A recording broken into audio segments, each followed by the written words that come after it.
Hey guys, it's Professor Norman, and I just wanted to make this little video to go over the basics of writing your essay. We're thinking about learning essays right now, and I thought this would be helpful to kind of lay down some of the foundational stuff. It's going to be just kind of an overview, not comprehensive. We'll put some other stuff up on the Blackboard site so that you can check that out later and have this as well as those articles and things like that as a reference for while you're writing your essay, over the weekend or whatever. So getting right into it, our introduction paragraph is an important part of the paper. We're going to have three major sections to the paper: introduction, body, and conclusion. As far as the introduction goes, you should try to have these three elements covered, whether it's just, a sentence for each, or maybe you spend a little bit more time on one more than the other, just making sure that they're in there.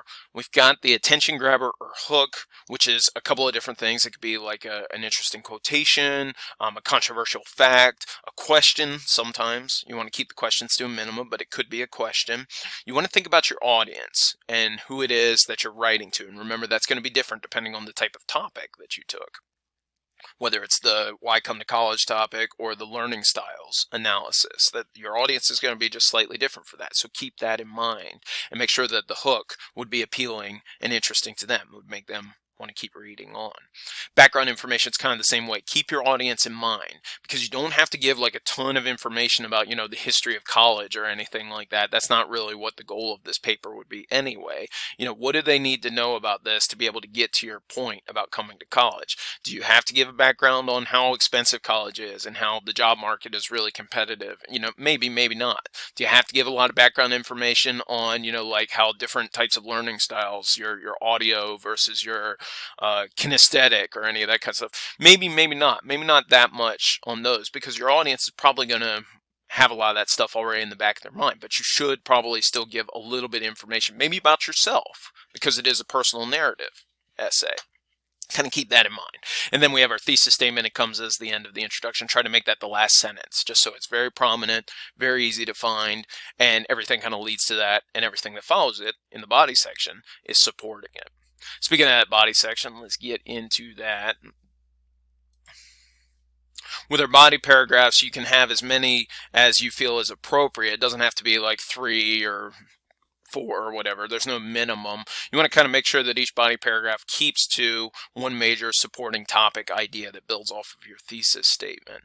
But you might take a couple of paragraphs then to talk about that supporting idea. That's okay. We have a little bit of flexibility as far as that goes. Do whatever feels most comfortable for you. Just make sure that it all kind of like connects together. One of the ways that should connect together is your topic sentence, right? I should be able to find a connection from your thesis statement into an idea mentioned in your topic sentence. The first sentence of the body paragraph, it mentions what the topic of the paragraph is, kind of serves as a little mini thesis statement for that. So sometimes it's short and sweet, but you want to make sure it's there instead of just jumping right into a story example.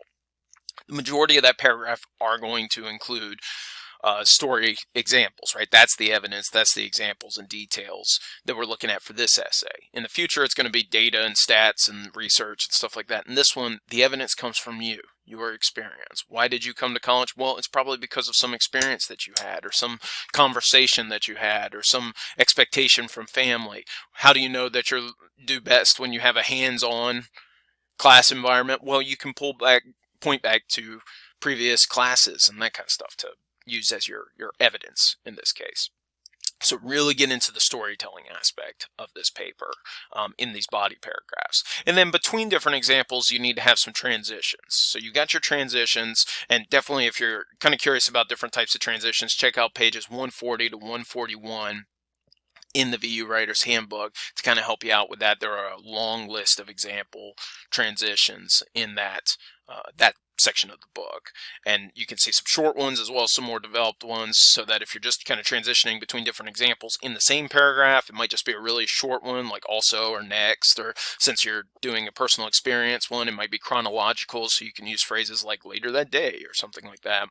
And then if you're transitioning to a new paragraph, it might be a slightly more developed phrase where you kind of lead into the next idea by kind of alluding to what followed afterwards. So if you're talking about all the great course content, you're like, and I also knew this was going to be helpful as I got a job. And then your next section is about the job. That's getting close. That might not have been the best type of transitional phrase into the next paragraph, but it's close. It gets to the idea.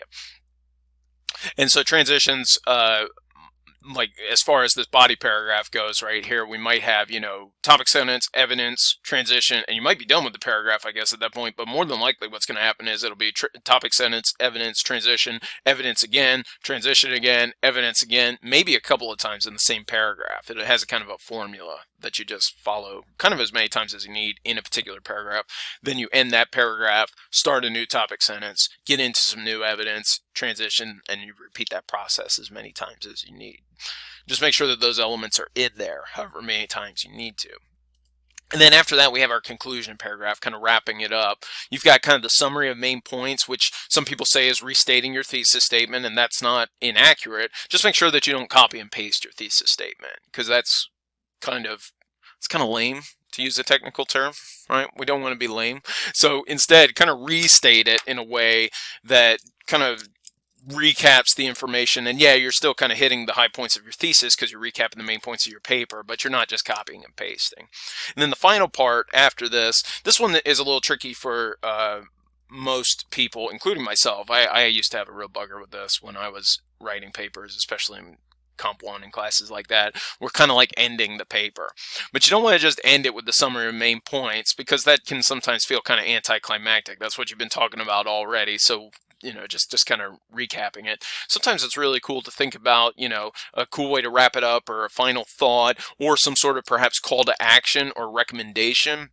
If you're thinking about, your personal learning styles, you might make some sort of final recommendation to teachers. Okay, taking all this into consideration, what should they do to accommodate this learning style preference in their classrooms? Or if you're writing about the why come to college topic, you might include some final thoughts about that. Your experience might be very specific. Do you have other recommendations for students who have different goals or different experiences? You could kind of end it that way, just to give a little extra, kind of context or information that they can take away, so that someone could hopefully make a really well-informed decision based off of reading your experience.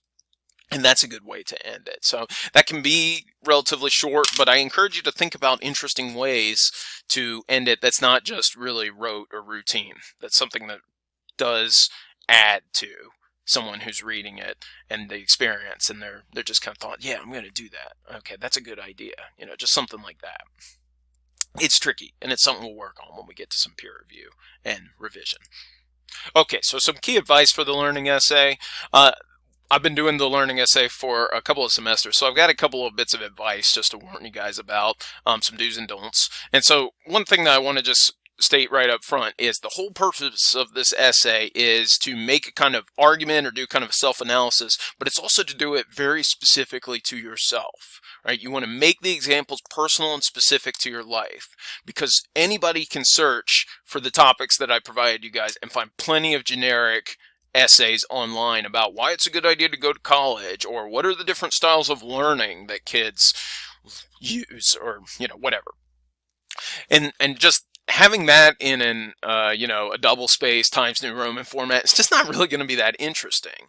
The personal aspect is what's going to be really compelling, and I've got numerous examples that have shown me this over the years, right? I remember reading a learning essay, and it wasn't specifically about going to college, but it was just about this young girl who had her father had died very suddenly, and she told it in such painful personal detail that it really compelled me that I needed to go get my yearly physical, which I had been skipping for the last couple of years.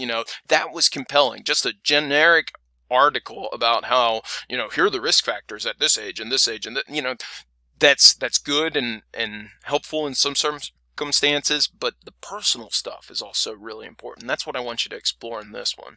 Remember, using I and me is okay in this essay. Avoid I think or in my opinion, but you can use personal pronouns. And then as you make it personal, feel free to go in depth with your explanations. Tell stories about what happened. I've seen this example that I've got under here in the little sub-bullet. It's popped up a couple of times where people just kind of list things off. It's almost like they're just kind of like spitting out their outline to me again. Time management is important, as I learned. It's also important to stay motivated, which I also learned, right? There's no story in that. Remember, think about stories that are going to convey what happened when time management was not used, or a time that you weren't as motivated, right? I gave you guys the example about my parking troubles if I were writing this type of essay, and how I learned that I got to get there a couple minutes earlier than I think. And, just by telling that story, it makes a better point than just, saying the same old stuff that they, again, can read in one of those articles that you find online. Remember to incorporate a quote from Douglas or Tagore. Use the same citation and works cited format from the reading reflection response.